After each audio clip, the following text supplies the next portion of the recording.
All right, today we're going to start reading Rascal by Sterling North. We're going to read the first chapter. I brought some of my Folkmanis puppets along. We've got the St. Bernard by Folkmanis. We've got the raccoon, and we've got the finger puppet raccoon. I imagine this is about how big that little rascal was when Sterling found him. He couldn't have a better friend. Rascal by Sterling North.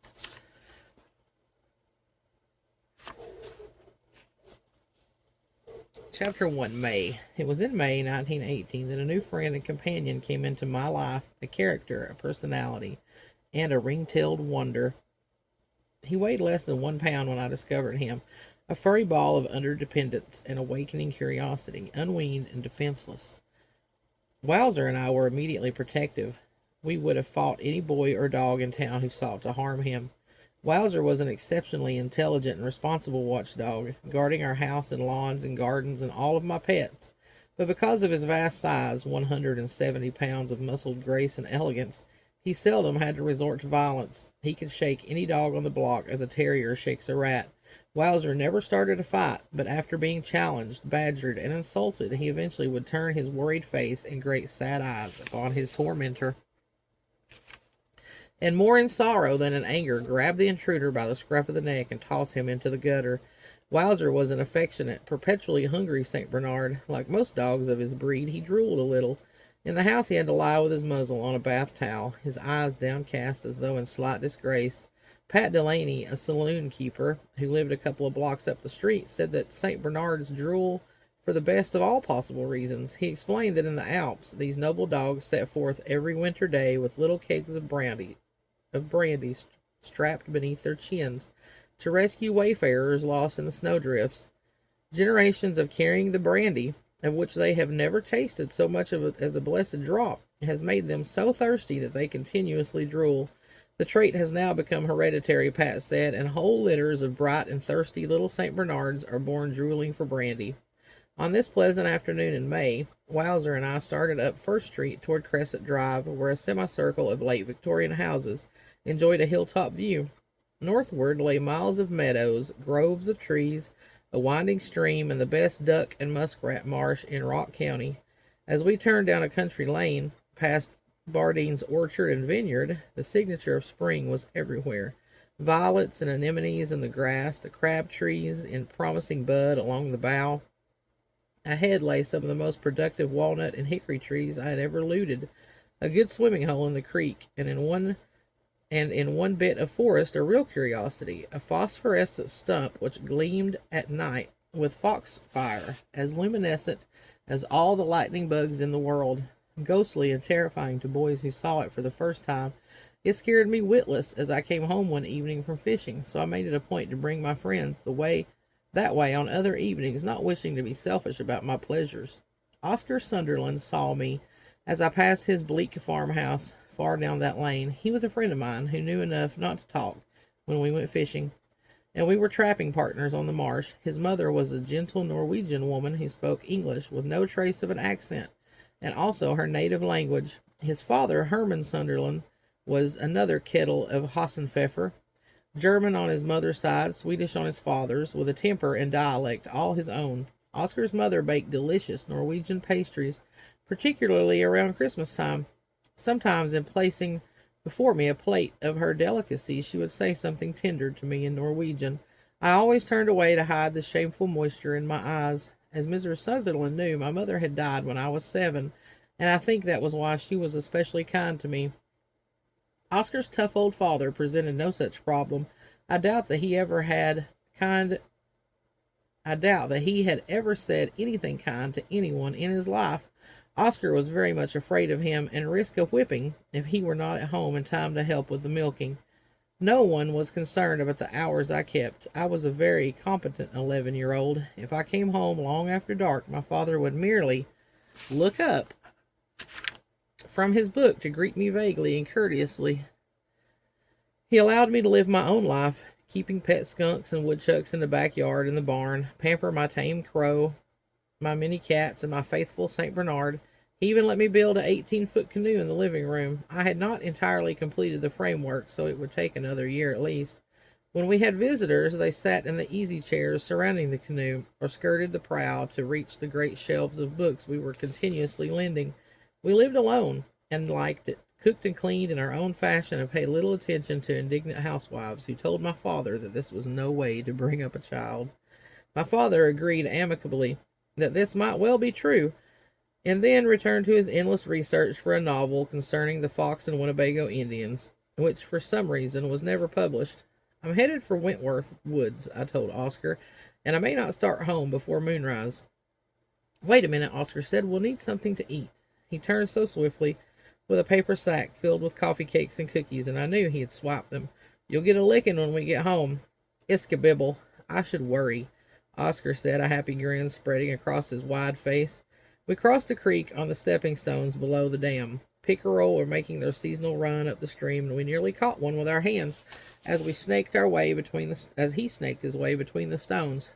Killdeer started up from the marshy shallows, crying, "Killdeer, killdeer," as though a storm were brewing. Wowzer had many virtues, but he was not a hunting dog, so we were much surprised when in Wentworth Woods he came to a virtual point.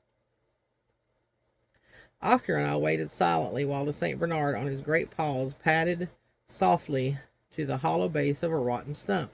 He sniffed the hole critically, then turned and whined, telling us plainly that something lived in that den. "Dig 'em out, Wowzer," I shouted. "He won't dig," Oscar predicted. "He's too lazy." "You just watch," I said loyally. But I wasn't betting any glass marbles.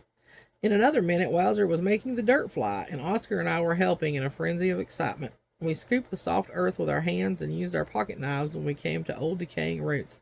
"I'll bet it's a fox," I panted hopefully. "Probably an old woodchuck," Oscar said, but we couldn't have been more surprised when a furious mother raccoon exploded from her lair, screaming her rage and dismay. Wowzer nearly fell over backwards to avoid the flying claws and slashing little teeth.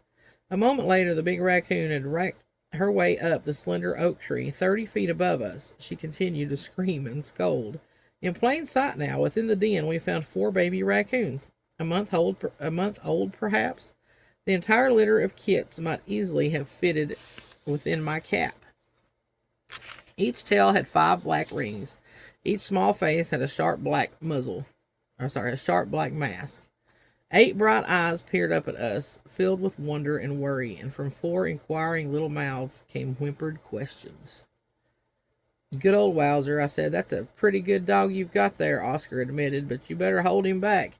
He wouldn't hurt them. He takes care of all my pets." In fact, the big dog settled down with a sigh of satisfaction, as near to the nest as possible, ready to adopt one or all of these interesting little creatures. But there was one service he could not render. He could not feed them.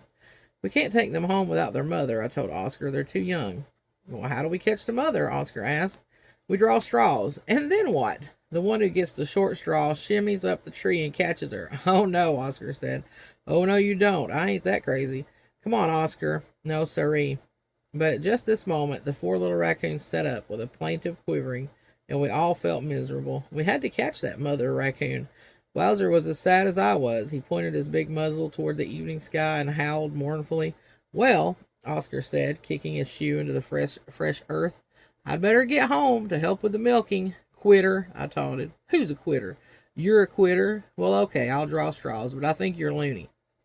I held the straws, and Oscar drew the long one. Naturally, I had to live up to my bargain. I looked far above me in the fading glow of the sunset. There she still was, 20 pounds of ring-tailed dynamite. I patted Wowzer, as though for the last time, and began my tough scramble up that slender trunk. As I shimmied up the tree, in no great hurry to tangle with a raccoon, I had one piece of good fortune. The full moon began to rise above an eastern hill, giving me a little more light for my dangerous maneuver. Far out on the first limb, the outraged animal took a firm stance, facing me, her eyes glowing balefully in the moonlight. "I'm going to cut off the branch with my jackknife," I told Oscar. "And then what?" "You're supposed to catch her when she falls in the hazel brush." Oscar suggested that I had bats in my belfry, but he took off his corduroy jacket and prepared to throw it over the raccoon in a do-or-die ditch effort for which he had little enthusiasm. Whittling through 2½ inches of white oak with a fairly dull jackknife is a laborious process, as I soon discovered.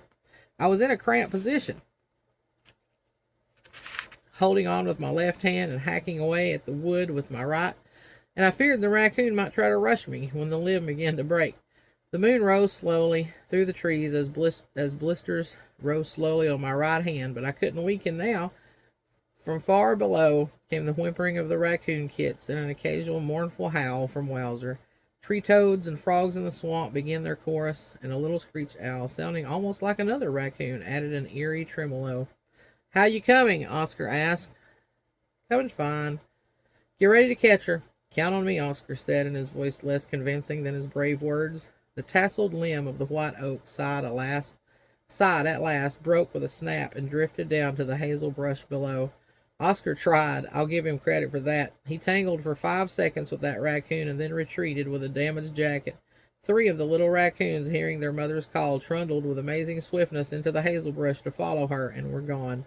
Oscar, however, was quick enough to cup one kit in his cap, our only reward for our labor, but reward enough, as time would prove.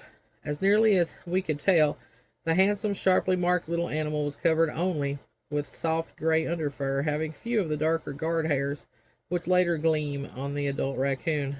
He was the only baby raccoon I have ever held in my hands, and as he nestled upward like a quail chick and nuzzled like a puppy seeking its mother's milk, I was both overwhelmed with ecstasy of ownership and frightened by the enormous responsibility we had assumed.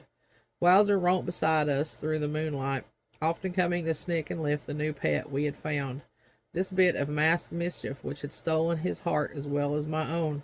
"He's yours," Oscar said sadly. "My old man would never let me keep him. He shot a coon in the chicken house just a few weeks ago." "You can come and see him," I suggested. "Sure, I can come and see him." We walked in silence for a time, thinking of the injustices of the world that made so few allowances for the nature of raccoons and boys of our age. Then we began talking about all the raccoons we had ever seen, and how we would feed this kit and teach him all the things he would have to learn. "I seen a raccoon mother once with 5 kits," Oscar said. "What were they doing?" "She was leading them along the edge of the stream. They did everything she did." "Like what?"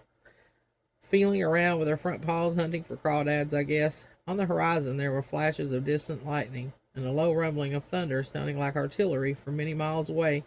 It reminded us that the war was still raging in France, and that maybe my brother Herschel was being moved up to the front. I hated to think about that terrible war which had been killing and wounding millions of men ever since the year my mother died. Here we were, safe and remote from the war, and worrying about such small and unimportant things as whether Oscar would get a whipping when he got home, and how to feed and raise a little raccoon. As we came up the lane toward Sutherland's farmhouse, Oscar began saying, "Iskabibble, I should worry." But he acted worried to me. When we reached his front yard, he dared me, and double dared me, to go up and knock on the door. Meanwhile, he hid behind a flowering spira bush, and waited to see what might happen. Oscar was wise to let me do the knocking. Herman Sutherland came storming out, swearing in German and Swedish. He was certainly angry with Oscar, and he didn't seem to like me very much either. "Where is that no good son of mine?"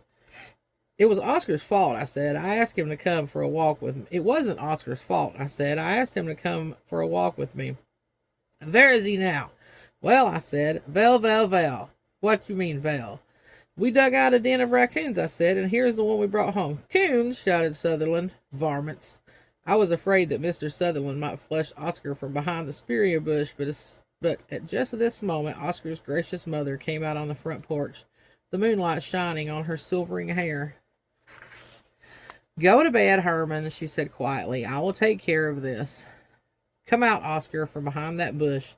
To my surprise, Oscar's father meekly obeyed, taking a lamp up that long dark parlor stairway, his shadow much taller than himself, and Oscar's mother took us to the kitchen, where she fed us a warm supper and began to heat a little milk to the temperature that would be right for a human baby. "It is hungry, this little one," she said, petting the small raccoon. "Go fetch a clean wheat straw, Oscar." She filled her own mouth with the warm milk, put the wheat straw between her lips, and slanted the straw down to the mouth of the little raccoon. I watched, fascinated, as my new pet took the straw eagerly and began to nurse. "Look how the little one eats," Oscar's mother said. "This is the way you will have to feed him, Sterling."